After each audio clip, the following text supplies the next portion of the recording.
A day in my life cause why not? Activity to kay sir kaya kailangang gawin at ayokong may zero. Ha ha ha ha. So ayun na nga, sa pag-a-announce pa lang ni sir dito ng gagawin namin, nang problema na ako kung paano i-construct ang vlog na ito. Dahil di ako sanay sa mga gantong bagay. Kaya heto at sayangin muna natin ang ilang minuto ng buhay mo. Then ayun na nga, uwian na.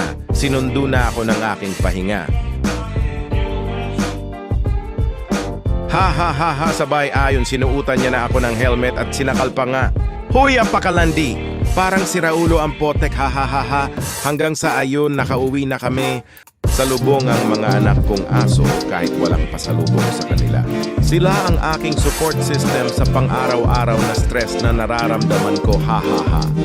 Sabay pagka-uwi naglinis ako ng kwarto dahil kada umaalis ako ng bahay, lahat ng mga alaga ko humihiga sa higaan, ha ha ha ha, kaya linis malala.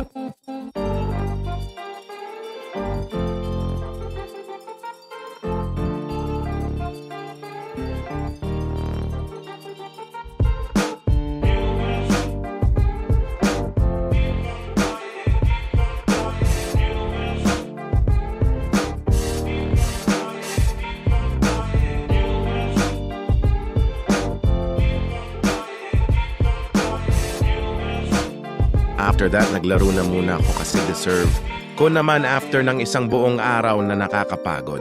Pero okay lang, lahat ng pagod ay magbubunga naman.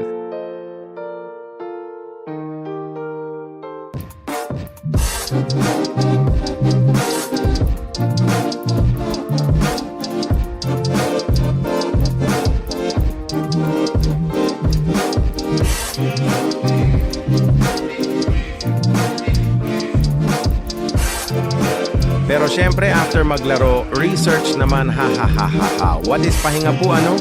To end my night, I made a coffee, pampergizing dahil i-edit ko pa tong vlog na to at bukas na ang deadline.